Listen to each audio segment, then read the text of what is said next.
है उन्हें भी इस रिश्ते से कोई एतराज नहीं है। कल ही चले जाना रिश्ता लेकर।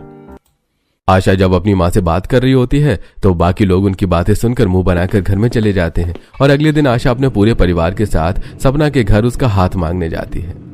आशा, तुम शहर में रहती हो और हम गांव में। मेरी बेटी के लिए तुम खुद रिश्ता लेकर आई, इससे बढ़कर मेरे लिए और क्या हो सकता है। पूरे गांव में तुम्हारा नाम है। तुम्हारे घर तो आंख बंद करके मैं अपनी बेटी की शादी करवा सकती हूँ। ये लो दीदी, मैंने आपसे पहले कहा था मेरे आने का कोई फायदा ही नहीं। मुझसे ज्यादा आपको जानते हैं इस गांव में लोग। और अब रिश्ता पक्का हो गया तो मुंह मीठा करवा दो। और मैं तो कहती हूँ अब दोनों बच्चों की शादी भी चटमंगनी पट ब्याह कर दो। अरे दीदी, आपने तो मेरे मुंह की बात छीन ली। मैं तो खुद यही कह रही हूँ। मैंने तो पंडित जी से बात भी कर रखी है, उन्होंने अगले महीने की तारीख निकाली है। रिश्ता पक्का होने पर आशा सभी का मुंह मीठा करवाती है। देखते ही देखते कुछ हफ्ते बीत जाते हैं और अगले महीने सपना और विशाल की शादी हो जाती है। सपना नवंबर की ठंड में शादी करके अपने ससुराल आती है, जहां सभी घर वालों ने शॉल स्वेटर पहना होता है और फिर भी उन्हें ठंड लग रही होती है। माँ, इस बार तो ठंड जल्दी आ गई है। जल्दी से भाभी का गृह प्रवेश कराओ, बहुत ठंडी हवा चल रही है। मेरी भाभी को भी ठंड लग रही होगी। सही बोला भैया आपने, हम तो अंदर हैं फिर भी हवा लग रही है। भैया और भाभी तो दरवाजे पर ही खड़े हैं।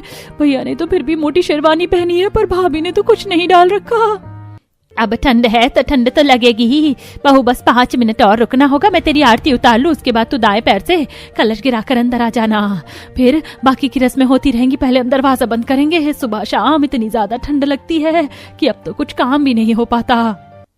इतना बोलकर आशा अपनी बहू का गृह प्रवेश करवाती है और कुछ ही देर में सपना अपने कमरे में जाती है, जहां वो आराम से बिस्तर पर बैठ जाती है।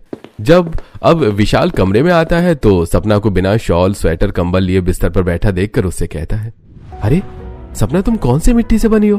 तुम्हें ठंड नहीं लग रही? अरे भाई, या तुम्हें अनकंफर्टेबल फील हो रहा है? हमारे घर में कितनी ज्यादा ठंड है, मुझे तो कब कभी छूट गई। आप लोगों को कितनी ज्यादा ठंड लग रही है? इतनी ठंड तो है भी नहीं। यही मौसम तो अच्छा लगता है, जब ना तो ठंड होती है और ना ही गर्मी। खैर, मैं बहुत थक गई हूँ, मैं सोने जा रही हूँ। अब दोनों नाइट ड्रेस में बेड पर आते हैं, जहां सपना बिना कंबल लिए बिस्तर पर लेट जाती है और ये देखकर विशाल को काफी अजीब लगता है। विशाल कंबल ओढ़कर सो जाता है।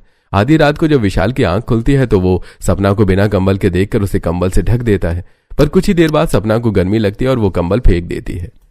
जरूर इन्होंने ही मुझे कंबल उड़ाया होगा। कितनी गर्मी लग रही है। पंखा भी बंद है, खिड़की दरवाजे भी बंद है। कुछ बोल भी नहीं सकती, ससुराल है ये। सपना को गर्मी महसूस होती है, पर वो किसी से कुछ नहीं कहती और अगली सुबह जल्दी उठकर नहा धोकर ठंडे पानी से रसोई में काम करती है।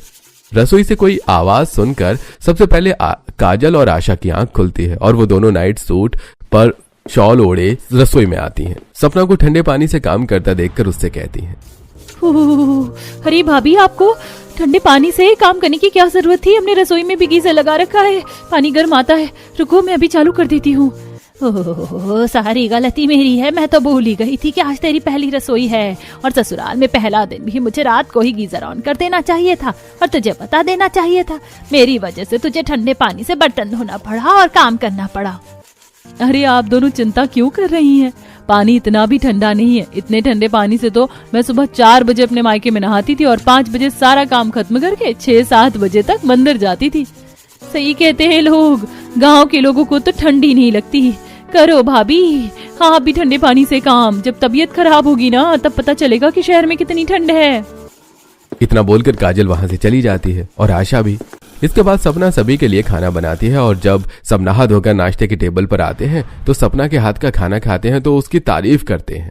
अरे वाह बहू वाह, गाजर का हलवा, सरसों का साग, मक्के की रोटी ये सब तो खाने में सर्दी में मजा ही आ जाता है और ये सर्दी वाला ही खाना है।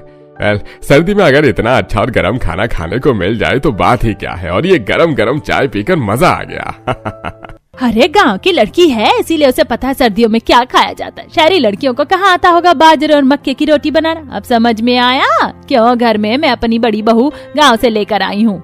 माँ, आपका जवाब नहीं। बहू तो गांव से लेकर आई है, पर मुझे गांव मत भेजना, मैं गांव में नहीं रह पाऊंगी। अरे भाई तू चिंता मत कर, तेरी शादी वहीं होगी जहाँ तू बोलेगा। अब खाना खा। पूरा परिवार हंसी मजाक करते हुए खाना खाते हैं। इसी तरह 2 दिन बीत जाते हैं और रात को जब भी सपना अपने कमरे में सोने जाती तो विशाल खिड़की पंखा सब बंद कर देता और अपने साथ अपना सपना को कंबल भी उड़ा देता, जिस वजह से उसे काफी गर्मी लगती है। एक रात वो पंखा चला लेती है, जिस वजह से विशाल को ठंड लगती है और वो पंखा बंद कर देता है। अरे पता नहीं इसे कितनी गर्मी लगती है, बताओ जरा, इस समय कौन पंखा चलाकर सोता है? अरे आपने फिर से पंखा बंद कर दिया, मुझे गर्मी लग रही है और मच्छर भी काट रहा है, थोड़ी देर चलने दो ना। आप तो वैसे भी कंबल ओढ़ कर सो गए ना। अरे कंबल ओढ़ रहा हूं तो ठंड नहीं है क्या? अगर तुम्हें इतनी गर्मी लग रही है ना तो एक काम करो, तुम छत पर जाकर सो जाओ, और पर मैं पंखा नहीं चलने दूंगा। आपके साथ तो एक कमरे में सोना ही मुश्किल है। ठीक है, मैं जा रही हूँ छत पर ही सोने, वैसे भी मुझे छत पर ही सोना पसंद है। ठंड के महीने में भी सपना को गर्मी लग रही होती है और विशाल को ठंड, इसलिए रात को दोनों पति पत्नी के बीच बहस होती है और विशाल के कहने पर सपना हाथों में अपना बिस्तर और तकिया लेकर छत पर सोने के लिए चली जाती है। चलो जी, अब मैं आराम से सो पाऊंगी। गांव की याद आ गई। गांव में भी तो मैं सर्दियों में अपनी बहन के साथ ऐसे ही छत पर सोया करती थी। अगर मेरी बहनें भी मेरे साथ होती तो सोने में और अच्छा लगता। इतना बोलकर सपना खुली छत पर अपना बिस्तर लगाकर आराम से सो जाती है और सुबह उसके पड़ोसन सुमित्रा जब छत पर तुलसी को पानी देने आती हैं तो सपना को छत पर सोता देखकर हैरान हो जाती हैं और सुबह